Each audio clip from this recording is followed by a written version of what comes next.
Now let's talk about the position of the neck. When you are finally able to let go of that muscle tension, your neck will naturally want to be long. So instead of thinking about putting yourself into the right position, think about kind of almost a sponge filling up with water. You're taking up more space with your neck and you're achieving that position through relaxation and really opening. You might, again, find that you need to roll your shoulders back in order to achieve that position. Now, usually the front of the neck becomes very, very tight because when your head is forward, it's putting your shoulders and your neck and everything into a weird position.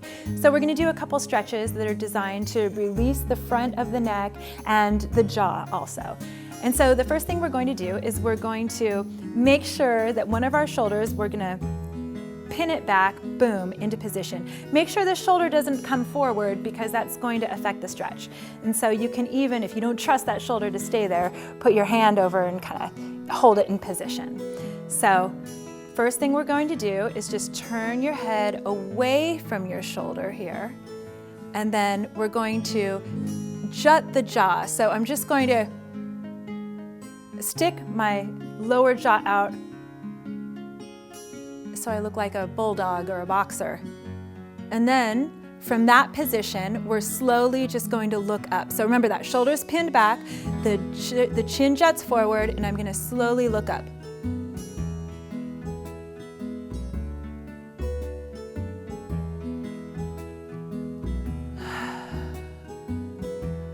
And again, you'll want to hold it for a little longer, between 6 to 10 breaths. But if you're doing it correctly, you should feel a stretch through your jaw and through the front of your neck. And so again, let's do the other side. Pin it back, turn the head, jut the jaw, and look up.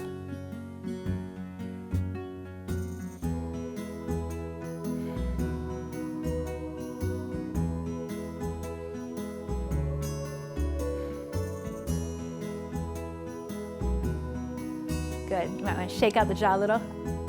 We're going to do another one that's designed to release the jaw. And this one looks equally ridiculous, maybe even a little more so, but it's really good for releasing that tension. So again, we're going to jut the jaw and we're going to open the mouth as much as you can. And what I'm going to do with my mouth open, all these big chewing muscles right here, if you're a teeth grinder, you know, these are going to be really, really tight. So what we're going to do is push your palms into, first you're going to start up right below your cheekbones, and you're just going to run the palms down the face and really release these muscles. So it looks like this.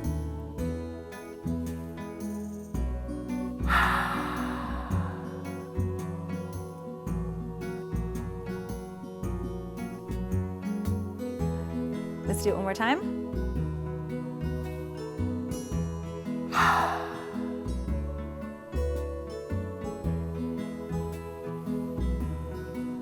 And the harder you push into those muscles, the more they're going to relax.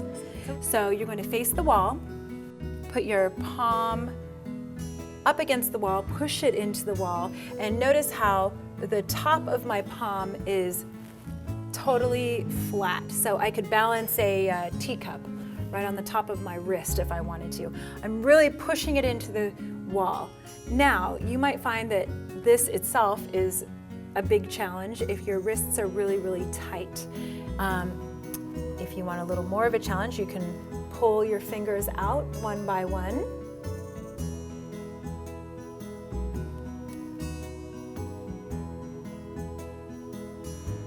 Really breathing into it.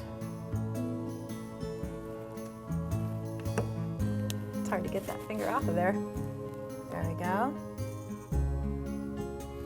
And now, to bring the stretch into the whole arm, I'm going to slowly just turn away from the wall.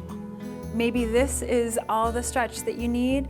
I'm going to also look away from my palm, and it brings the stretch up my whole arm and into my neck.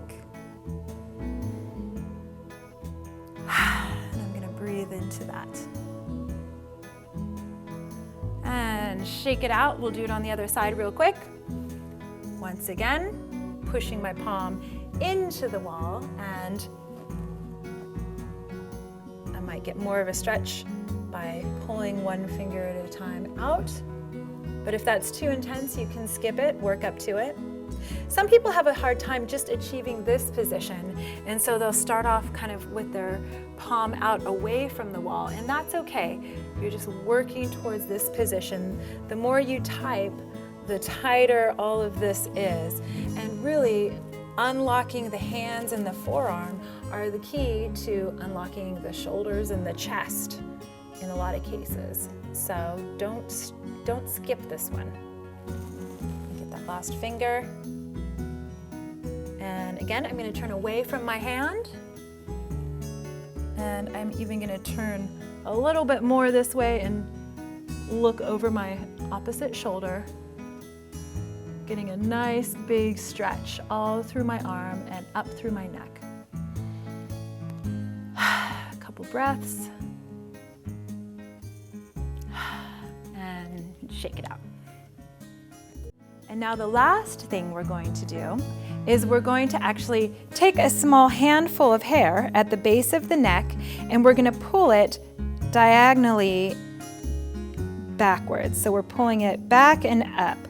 And all that's doing is that's just kind of getting the back of your neck, the feeling of what it's like to be in the proper position. So all of those little stretches are little ways to just sort of loosen up the neck and help you achieve that open, long, supportive position of the neck.